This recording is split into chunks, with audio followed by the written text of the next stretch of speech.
కాబట్టి అన్ని జనులు నడుచుకున్నట్లు మీరు ఇక మీదట నడుచుకోవలదని ప్రభువునందు సాక్ష్యం ఇచ్చుచున్నాను. అన్ని సాంప్రదాయమైన పుట్టినరోజు వేడుకలు క్రైస్తవులకు నిషేధం. ఎందుకంటే అన్యులు ఒక సంవత్సరం పాటు జీవించడానికి కారణం తమ గొప్పతనమే అనుకుని కొత్త బట్టలు ధరించి అందరూ విష్ చేస్తుంటే థ్యాంక్స్ చెప్తూ పార్కులకి సినిమాలకి వెళ్ళి ఎంజాయ్ చేస్తారు. కానీ మనం జీవించడానికి కారణం మన దేవుడు.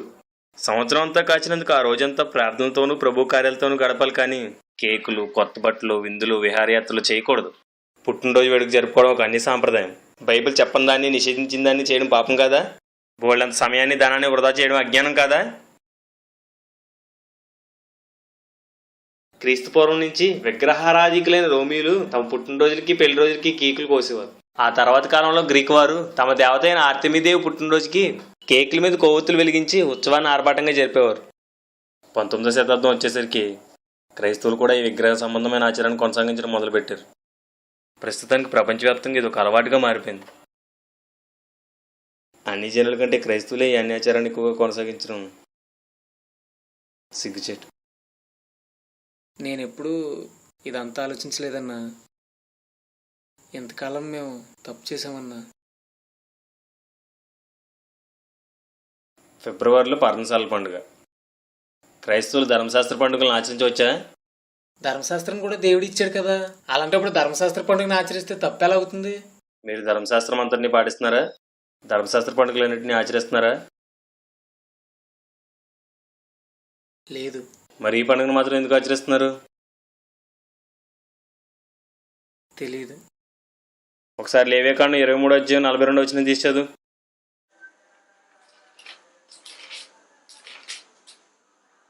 నేను ఐగుప్తు దేశంలో నుండి ఇశ్రాయేలీయులను రప్పించినప్పుడు వారిని పర్ణశాలలో నివసింపజేసినని మీ జనులు ఎరిగినట్లు 7 దినములు మీరు పర్ణశాలలో నివసింపవలను.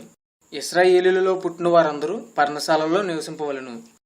గుడారాల్లో నివసించాల్సింది క్రైస్తవులా, ఇశ్రాయేలీలా? ఇశ్రాయేలీయులు. నువ్వు క్రైస్తవుడా, ఇశ్రాయేలీయుడివా? క్రైస్తవుని. మరి నువ్వెందుకు గుడారాల పండుగను ఆచరిస్తున్నావు? తెలీదన్నా. క్రైస్తవులు ధర్మశాస్త్రాన్ని పాటించకూడదు, ధర్మశాస్త్ర పండుగలను ఆచరించకూడదు.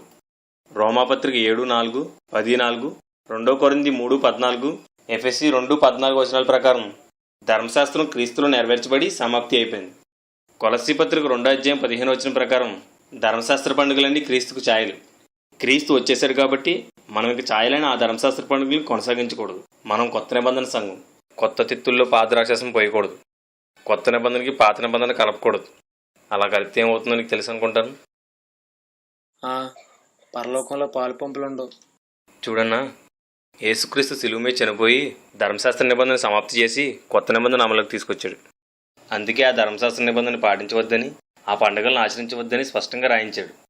ఈ గుడారాల పండుగనే కాదు, పస్కా పండుగ, ప్రథమ ఫలాల పండుగ, శృంగధ్వనుల పండుగ, జ్యేష్ఠపుత్రునికి వెల ఇవ్వడం, అమావాస్య ప్రార్థనలు, ఇలా ధర్మశాస్త్ర సంబంధమైన ఏ పండుగను మనం ఆచరించకూడదు. అలా చేస్తే పాపం.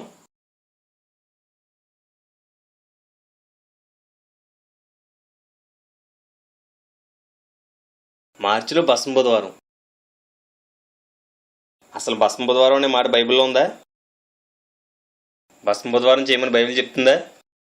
లేదు. మరి ఎందుకు ఆచరిస్తున్నావు? మీ దగ్గర బైబిల్ లేదా? దేవుడు చెప్పని చేస్తే నరకానికి వెళ్ళిపోతామని తెలిసి కూడా ఎందుకు పాటిస్తున్నావు? బూడితో నుదుటి మీద సిలువలు వేసుకుంటున్నారు. అన్యుల కంటే అజ్ఞానంగా ప్రవర్తిస్తున్నారు. ఉపవాసం చేయడానికి ఇదంతా అవసరమా? ఆదిమ సంఘం ఎలా చేసిందా? సొంత ఆచారాలు కల్పించుకుని వాటికి వింత అర్థాలు చెప్పుకుంటూ మనుషుల కట్టలే దేవుని సంఘానికి శిరస్సుగా మార్చేశారు. దేవుడు తన స్వరక్తం ఇచ్చి కొనుక్కున్న సంఘంపై సొంత ఆచారాలు రుద్దే హక్కు ఏ సేవకుడికి కానీ, ఏ డినామినేషన్ కానీ లేదు. ఏదో అందరూ చేస్తున్నారు కదా అని చేసేస్తున్నాం. ఇది తప్ప ఒప్ప అని ఎప్పుడూ ఆలోచించలేదన్నా. ఏప్రిల్లో మట్లాదివారం. అన్నా, అది యేసుక్రీస్తు యెరూషలేములోకి వచ్చినప్పుడు అక్కడ వాళ్ళంతా ఖర్జూరపు మాటలతో స్వాగతం చెప్పారు కదా. దానికి గుర్తుగా మేము కూడా హోసన్నా హోసన్నా అంటూ స్ట్రీట్స్లో తిరుగుతాం. మట్లాదివారం చేయమని బైబిల్ చెప్తుందా? ఆదిమ సంఘం మట్టలు పట్టుకుని వీధుల్లో తిరిగారా? అన్నా, మట్లాదివారం ద్వారా మేము అన్యులకు స్వార్థ చేస్తాం. క్రీస్తు మళ్ళీ రాబోతున్నాడని 2వ రాకను ప్రకటిస్తాం. దాని వలన సంఘానికి మేలే జరుగుతుంది కదా. రిజల్ట్ ఏమొస్తుందా అన్నది విషయం కాదు, ఆయన చెప్పాడా లేదన్నదే విషయం. దేవుడు చెప్పాడా? లేదు. మట్లాదివారం ద్వారా సువార్త చేస్తున్నాం అన్నావు కదా, వాక్యం చెప్పరు, సాక్ష్యాలు చెప్పరు, మట్టలు పట్టుకుని హోసన్నా హోసన్నా నడుచుకుంటూ వీధుల్లో తిరుగుతారు. అందులో సువార్త ఏముంది? మీరు చాలా సంవత్సరాల నుంచి మట్లాదివారం చేస్తున్నారు కదా, మట్లాదివారం ద్వారా ఒక్క ఇండియైనా రక్షించబడ్డా? లేదు. యేసుక్రీస్తు, అపోస్తులు, ఇతర శిష్యులు తమ జీవితకాలం అంతా సువార్త చేశారు, కానీ వారు ఎప్పుడు మట్టలు పట్టుకుని తిరగలేదు. వాళ్ళకు మీలా సువార్త చేయడం రాదంటావా? ఒకప్పుడు యెరూషలేములో జరిగిపోయిన సందర్భానికి ఆచారంగా జ్ఞాపకార్థంగా ఈ మట్లాదివారం జరుపుకుంటున్నారు. ఇదేం ఆచారం అని అడిగితే సువార్త రాకడా అంటూ తమ తప్పులు కప్పుచ్చుకోవడానికి ఏదో కొంక చెప్తున్నారు. అసలు ఈ భస్మ బుధవారం మట్లాదివారం ఎక్కడి నుంచి వచ్చాయో నీకు తెలుసా? తెలీదన్నా. అందరూ చేస్తున్నారని. అందరూ అంతే. వాళ్ళు చేస్తున్నారని వీళ్ళు, వీళ్ళు చేస్తున్నారని ఇంకొకరు. ఎవరి కోసం చేస్తున్నారో, ఎందుకు చేస్తున్నారో, ఎవరు చేయమన్నారో ఎవరు ఆలోచించట్లేదు. బైబిలు ఆచారాలు పాటించమందు. ఆదిమ సంఘం ఇవేవి చేయలేదు. క్రీస్తు శకం 390లో ఆర్సిం వారు మొదటిసారి లెండేసిని పెట్టి భస్మ బుధవారాన్ని మట్లాదివారాన్ని నిర్వహించారు. అప్పటికి క్రైస్తవులు ఎవరికి బైబిల్ గురించి తెలియదు కాబట్టి ఆర్సిం వారు ఏ ఆచారాన్ని పెడితే అందరూ అదే ఆచారాన్ని పాటించేవారు. అలా దేవుడు చెప్పని ఈ ఆచారాలు సంఘంలో ప్రవేశించాయి. ఇప్పటికి అందరూ వీటిని చేసేస్తున్నారు. మట్లాదివారాన్ని భస్మ బుధవారాన్ని ఆర్సిం వారు ప్రవేశపెట్టారా? చా, మేము ఆర్సిని బహిష్కరించామని భ్రమపడుతూ ఆర్సిని అనుసరించేస్తున్నావా? నేను చెప్తున్నది ఆర్సిం వారి కోసం కాదు. భస్మ బుధవారం, మట్లాదివారం ఇవన్నీ మనుషులు పెట్టిన కట్టలు, దేవుని సంఘానికి మనుషులు కల్పించిన ఆచారాలు. వాటిని అనుసరించి వారి ఆరాధన స్వీకరించబడదు. దేవుని వాక్యానికి ఎవ్వరు ఏం కలిపినా దేవుడు వారిని నిర్దోషిగా ఎంచడు. Good Friday. గుడ్ ఫ్రైడే ఏంటి?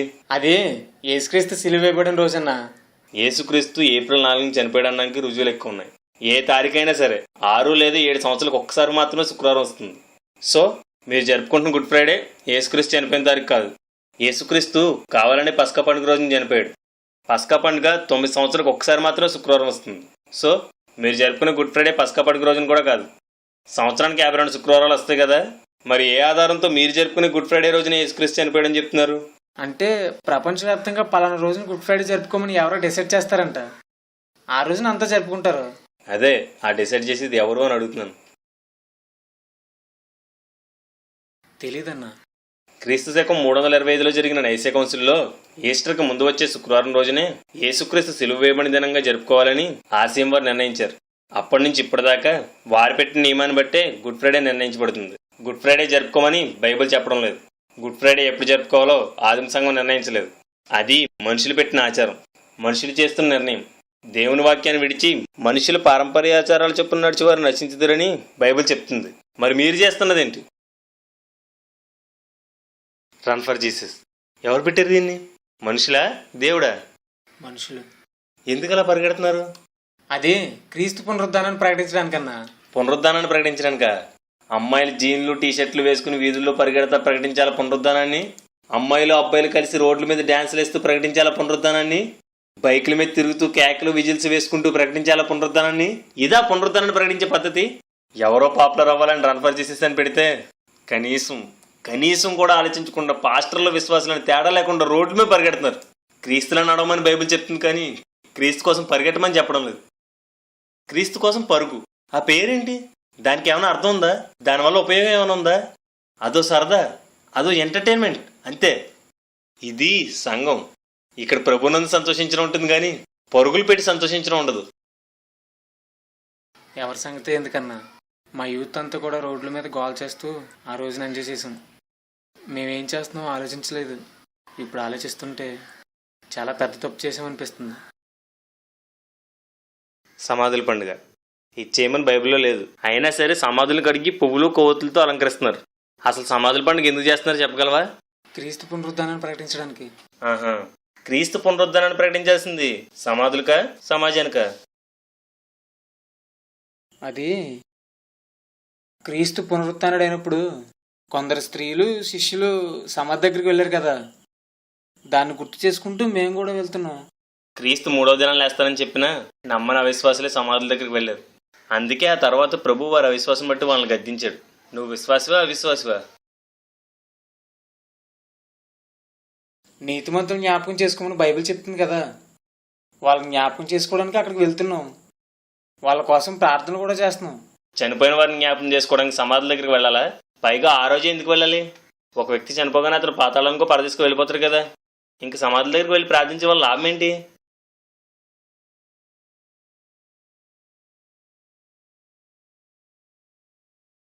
మనుషులు కల్పించుకున్న ప్రతి పద్ధతి వెనకాల కారణాలు ఉంటాయి, సంజయశీలు ఉంటాయి. కానీ అవన్నీ దేవునికి అవసరం లేదు. ఆయన చెప్పింది చేయాలి, చెప్పిందే చేయాలి.